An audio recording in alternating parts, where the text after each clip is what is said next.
Another effective COVID vaccine, but this one's homegrown.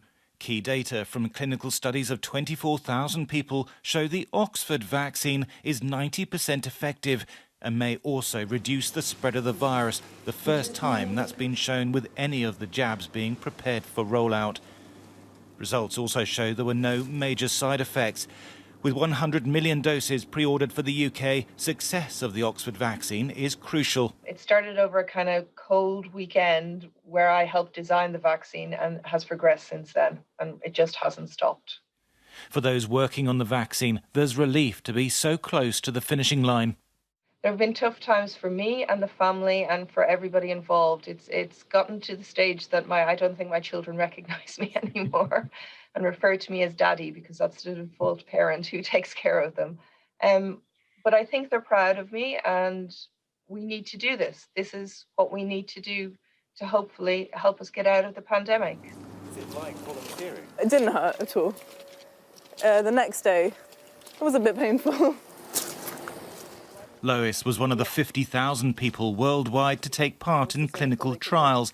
She's a medical student and had been working in intensive care when the virus hit. She felt helpless. There was no treatment, so she did what she could to speed the vaccine's development. It just felt like something I could do. That, like back in May, it was really like the height of the first wave. It all felt really scary, and it was just one small thing I could do. I think a lot of people are going to get a lot of benefit from it in ways that we haven't even thought about now.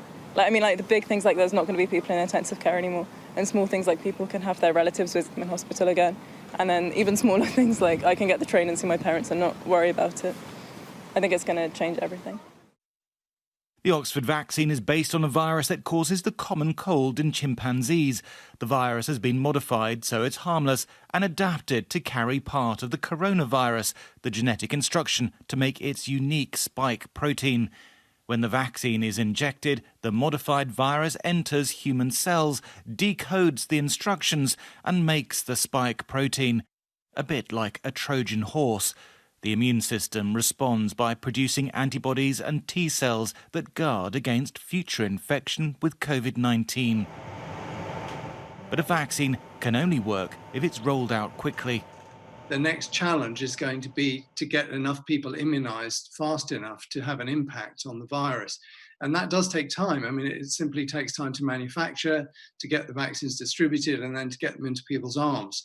It can't just be done overnight. So the more vaccines we've got, the more doses of each of the vaccines we've got, the easier that's going to be. This production line at Vockhart's plant in Wrexham is ready to roll, filling vials with the vaccine. 4 million doses could be ready by the end of December, with the rest to come next year if the safety regulators give it the go-ahead. And that decision is expected within days.